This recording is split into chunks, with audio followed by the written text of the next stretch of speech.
Тэгэхээр өнөөдөр бидний урилгыг хүлээн авч ирсэн танд маш их баярлалаа. За их баярлалаа. Ахынд. Хоёул тэгэхээр ярилцлага ерөөхдөө өнөөдрийн агаарын тээврийн одоо салбарын нөхцөл байдлын талаар эхлэе гэж бодож байна.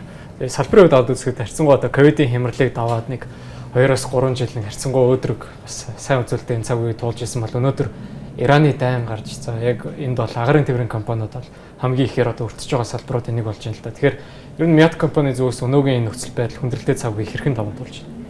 За салбарын хувьд бол сүүлийн жилүүдэд ерөнхийдөө нэг 15-20% өсөлттэй зорчигчийн улс харьцангуй бол гайгүй. За ковидын дараах одоо жилүүдэд харьцангуй бас тогтвортой өсөлтийг үзүүлээ явж байна. Гисэн хэдий ч одоо энэ ойрхон дорнодын дайн байлдаантай бүс нутгаас шалтгаалаад одоо бол түүхийн нефтийн үн бол нэлээд өслөө. Тэгээд манай хувьд бол одоо бид нар бол олон улсын нислэгтэрээ бол гадны одоо олон улсын нисэх буудлууд дээрээс нэлээд сумлгаа түшээ авдаг. Сумлгаа хийж чад түшний үн маань ерөнхийдөө 2-оос 2.5 дахин өсчлөө. Бид нэр тоон дотомд нэг $750-800 доллараар одоо түшээ авдаг гэсэн бол одоо аэропорт болгон харилцаа адилгүйгээр ер нь $1600-аас $1800 үнэтэй түшээ авч байна. За түшний хувьд бол манай одоо гол зардал байдаг авиа компаниудын хувьд.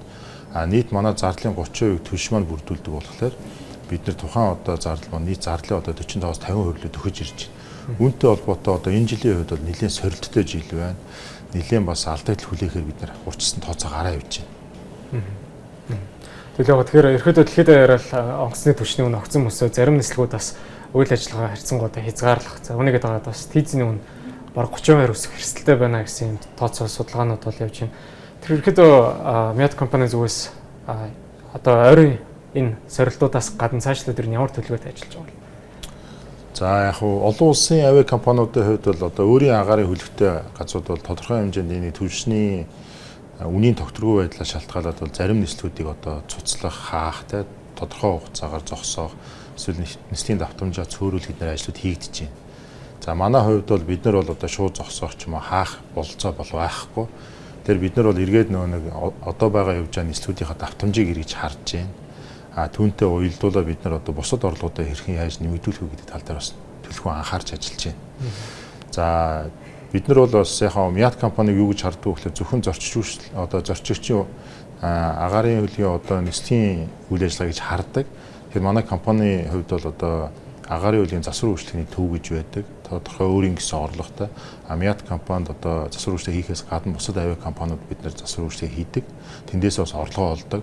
За газрын үйл ажиллагаа гэж байдаг. Бид нар одоо Монгол улсад ирж байгаа агаарын хөлгүүдэд бол одоо тодорхой гэрээгээр газрын үйл ажиллагаа, агаарын хөлийг газарт байх хугацааны одоо үйлчлэгнүүдийг үзүүлээ явж байгаа. Тэгэхээр бид нар одоо түвшнээс 100% хараат байдлаа багасгахын тулд бусад одоо үйл ажиллагаануудаа сайжруулах, идэвхжүүлэх, бусад орлогуудаа нэмэгдүүлэх тал дээр бол бас анхаарч ажиллаж байна. Тэгэхээр танаас яг энэ асфальтыг өсөө гэж бодсон. Ялангуяа одоо манай Монголын агаарын тээврийн аль жуулчлалын салбар чинь харьцангуй бас улирлын шин чанартай байдаг. Тэгэхээр та одоо ажиллаа 4 сар болж байна. Ер нь энэ хугацаанд бас менежментийн ямар одоо тарифтай өөрчлөлтүүдийг хий гэж шийдээд одоо ингээд төлөвлөгөө хэрэгжээд явж байгаа бол.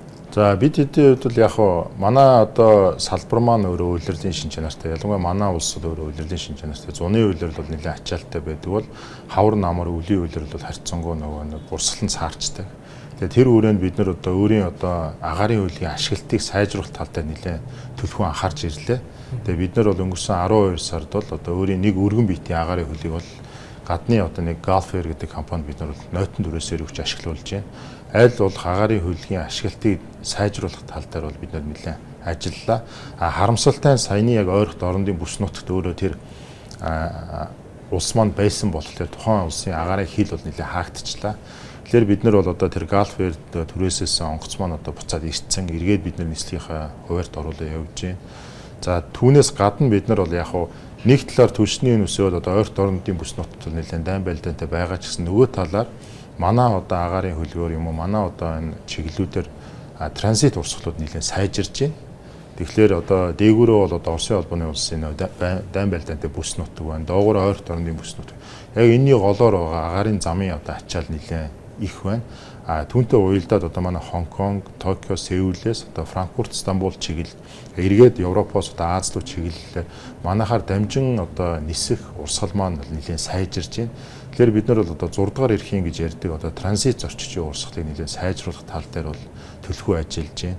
Үүнтэй холбоотой одоо транзит зорчигчоо хэрхэн татах уу, транзит зорчтой хэрхэн дараагийн нислэгт бид нар холбох уу, цагийн одоо хуваар, дээр нь манай дээр ирэхлээр транзит зорчтой бид нар хаана яаж байршуулах уу, манай дээр байгаа Blue Sky Lounge бид нар хэрхэн өргөдөх үү, үйлчлэгийг хэрхэн сайжруулах уу гэдэг тал дээр бас анхаарад ажиллаж байна. Ер нь бол яг манай улсын хувьд бол харьцангуй жижиг зах зээлтэй. Бид нар бол зөвхөн дотоодын зорчигчийн урслыг харах юм бол тодорхой хязгаартай байдаг. Тэгэхээр бид нар үүнээс гадна одоо олон улсын транзит зорчигчдод чиглэсэн үйл ажиллагаа хийж, үйл ажиллагаагаа сайжруулах, орлого ашиг нэмэгдүүлэх тал дээр бас төлхөө анхаарал өнгөрсөн хугацаанд ажиллаа.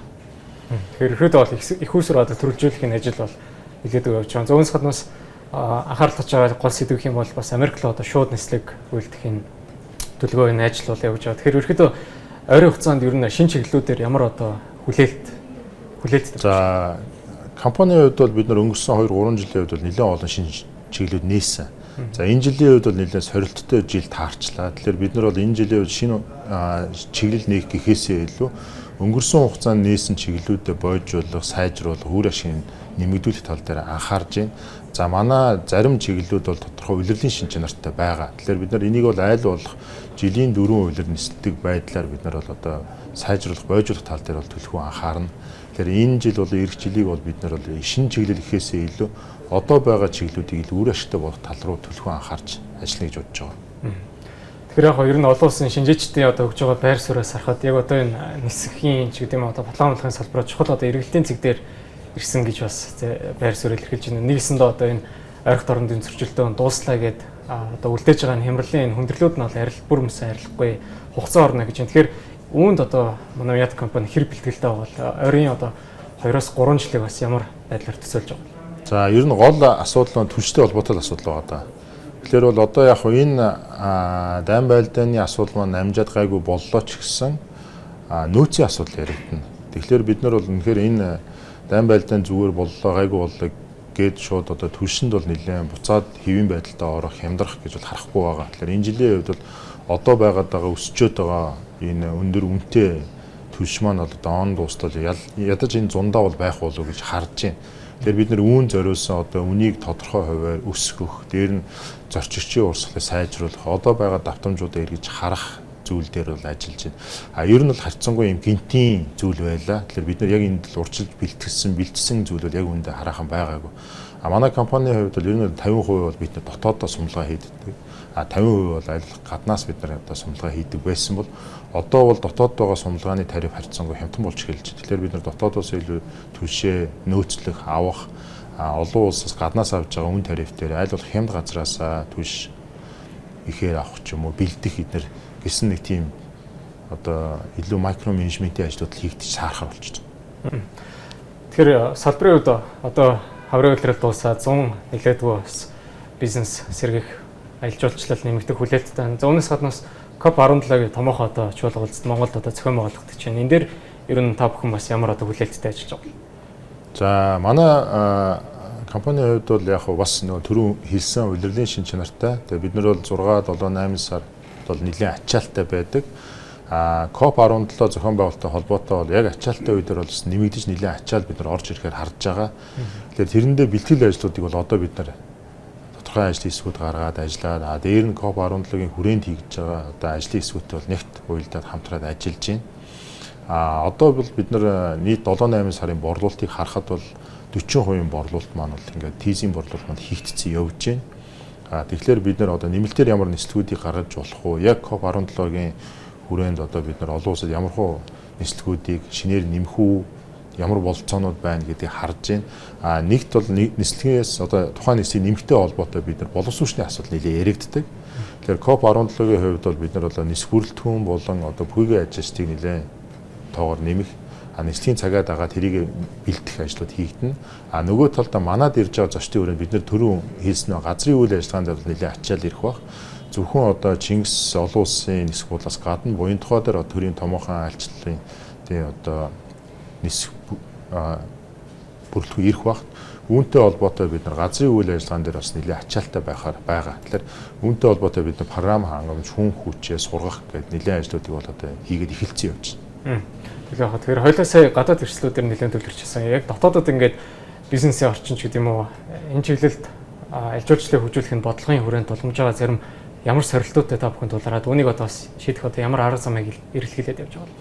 Яг нь зуны хувьд бол бид нар бол одоо олон улсаар нислэгүүдээр ирээд дотоодын одоо орон нутглуу нэлээд аялал жуулчлал явдаг. Манайх одоогоор бол 8 чиглэлд бол одоо нислэг үлдэж байна. Ерөнхийдөө засгийн газраас хатуу одоо тарифтай бид нар явж байгаа болохоор дотоодын нислэгүүдээр нэлээд юутай байдаг, алдагдaltaй явдаг. Тэгэхээр энэ жилийн хувьд бол одоо аялал жуулчлалын одоо үе ирсэнтэй холбоотой бол дотоодын нислэгүүдээр бас нэлээд ачаал ирдэг. Ер нь бол манай орон нутгийн нислэгүүд бол зуны цагт бол нэлээд өндөр ачаалтай байдаг. Тэгэхээр бид нар нэмэлтээр бас нислэг гарах болцоонууд хэр байдгийг. Дээр нь гаргуул арай өөр арилжааны тарифаар гаргуул яасан гэсэн ерөнхийдөө судалгаанууд дотроо хийгдэж байна. Тэгэхгүй бол дотоод дээр бид нар нислэгийн одоо давтамж нислэгийн одоо урсгал сайн байдаг мөртлөө хатуу тарифтай болохоор тэрийгээ дагаад нэг орон нутгийн нислэгийн алдагдал маань улам өсдөг бас нэг тийм нөгөө талд эрсдэл дагуулсан ажлууд байдаг. Төсөөлөн танаас товчроос бай. Та бас хүний нөөц бэлтгэх за програм хэмжээнд бэлтгэл ажил явуулж байгаа гэж ярьлаа. Ер нь Miat компанид одоо мэдээж одоо Монголд бол ажлын хүчний хомсдол гэсэн томоохон асуудал байгаа. Энэ танай компани ер нь хэр нөлөөлж байгаа вэ? Ялгаагүй л одоо дотоодын аж ахуйн нэгжүүдээр тулгардаг тэр асуудал бол манайд ч ялгаагүй байдаг. Манайд бараг харьцангуй илүү байдаг болов уу гэж би харж байна. Манай дээр л ялангуяа нөгөө мэрэгсэн боловсон хүч нэлээд шаарддаг. Нэг одоо боловсон хүчин бол тодорхой хэмжээний үйлдвэрлэл үйл ажиллагаанд гартал нэг 2-3 жилийн сургалтанд суугаад тодорхой хэмжээний шаардлага хангаа сертификат авч иж явдаг болохоор биднэрт бол боловсон хүчнийг бэлдэх нэлээд шаардлага гардаг. Нөгөө талд нөөцөө бэлдэхгүй бол бид нар яг үүндээ боловсон хүчний нэлээд дутагдaltaй явдаг. Ялангуяа мэрэгсэн боловсон хүчний дутагдал бол энэ салбарт их байдаг. За тэгэхээр өнөөдөр бидний урилга авч ирсэн нь маш баярлалаа. Ажилтны амжилт. За та бүхэнд бас их баярлалаа.